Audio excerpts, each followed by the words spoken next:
फिर end of the day हम देखते हैं कि किसके पोर्टफोलियो में ज्यादा चमक देखने को मिली। इसी खेल का नाम है खिलाड़ी नंबर 1।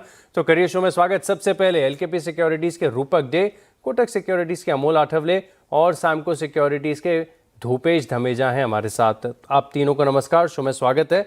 और क्विकली सबसे पहले समझेंगे, क्योंकि अब देखिए बजट भी आने वाला है, एक्सपायरी भी है, अर्निंग्स का भी बड़ा तेज रिएक्शन है, मार्केट में ट्रेड करना डिफिकल्ट हो चुका है। दोनों तरफ के मूव्स आपको देखने को मिलते हैं और इराटिक एक्शन है।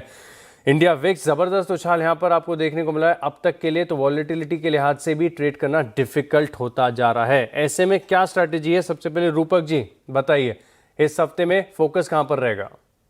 इस हफ्ता फोकस रहेगा इंडिया विक्स पे, जैसे आपने मेंशन किया, क्योंकि इंडिया विक्स लास्ट जितनी बार ना स्पाइक दिया था, parabolic kind of blow up देके नीचे आ गया। बट इस बार क्या है, कंटिन्यूअसली 200 डेज मूविंग एवरेज को सस्टेन कर रहा है इंडिया विक्स। तो फियर तो डेफिनेटली एलिवेटेड है, मुझे लगता है कि वो मार्केट में दिख भी रहा है।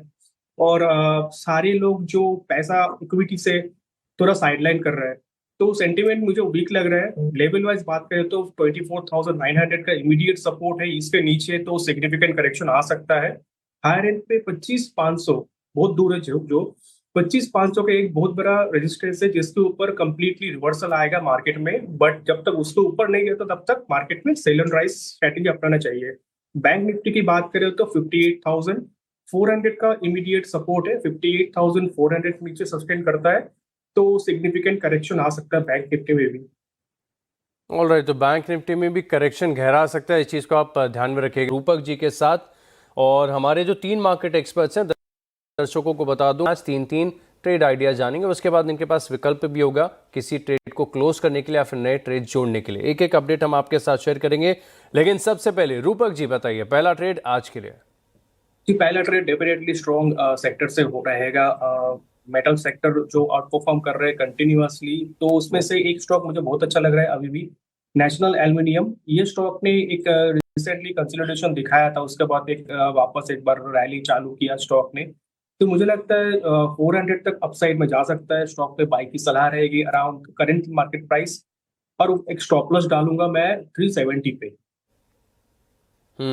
370 के स्टॉप लॉस के साथ, यानी 378 रुपए के करीब का भाव चल रहा है। 7-8 रुपए नीचे का स्टॉप लॉस लगाया है और फिर 400 रुपए तक के टारगेट्स देखने को मिल सकते हैं। और ठीक बात है, मेटल जिस प्रकार से आउट परफॉर्म कर रहे हैं, कंफर्ट आ रहा है। अब जेएसडब्ल्यू स्टील की अर्निंग्स के बाद रिएक्शन देखिए, तेजी की तरफ देखने को मिला। हिंदुस्तान कॉपर आज भी चमका है, चांदी चल रही है, तो हिंदुस्तान जिंक में भी तेजी आ रही है और बाकी के छोटे मेटल स्टॉक्स यहाँ पर भी एक्शन है। और इसी के चलते अगर आप देखें तो इस स्पेस में सबसे ज्यादा कन्विक्शन आ रहा है। पहला स्टॉक नाल्को, इसके साथ जाएंगे रूपक जी। रूपक जी, दूसरा आइडिया मेरा रहेगा सीयूबी। छोटा कुछ प्राइवेट सेक्टर बैंक अच्छा चल रहा है, मोमेंटम दिख रहा है सीयूबी में। फॉलिंग ट्रेंड लाइन ब्रेकआउट है आवली चार्ट पे, तो मुझे लगता है सेंटिमेंट पॉजिटिव रहेगा वेरी शॉर्ट टर्म के लिए। 310 रुपया तक अपसाइड में जा सकता है, तो स्टॉक में बाई की सलाह रहेगी अराउंड 286 पर टारगेट ऑफ 310, और नीचे स्टॉप लॉस मेंटेन करके चलना होगा एट 276। 276 का स्टॉप लॉस और 310 के target. City union bank out performing stock रहा है अब तक, काफी बढ़िया तेजी यहां पर देखने को मिली है। आज भी ऐसे मार्केट में 3-4% के बड़े मूव है, तो ट्रेंड के साथ जा रहे हैं, खरीदारी कर रहे हैं सिटी यूनियन बैंक में। अब क्योंकि हमारे तीनों मार्केट एक्सपर्ट्स को 3 आइडियाज बताने हैं, रूपक जी तीसरा आइडिया आज के लिए।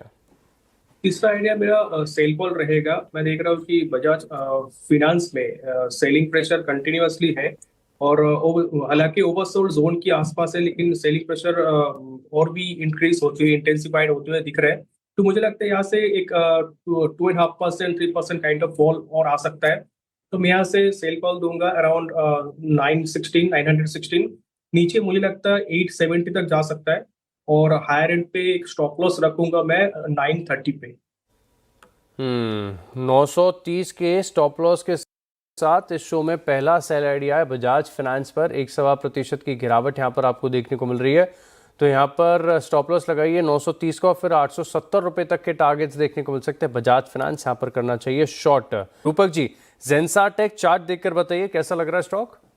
जेंसा टेक का चार्ट अगर देखें, वीकली टाइम फ्रेम में कंटिन्यूअसली नीचे आ रहा है, और lower top lower bottom formation बना रहा है। बट अगर देखें, अगर थोड़ा डीप डाइव करें इसके अंदर, 680 का एक सपोर्ट रहेगा। 680 का सपोर्ट अगर नहीं टूटता है डिसाइसिवली, तो मुझे लगता है एक रिकवरी आ सकता है, जो स्टॉक को 760 और 800 तक लेके जा सकता है।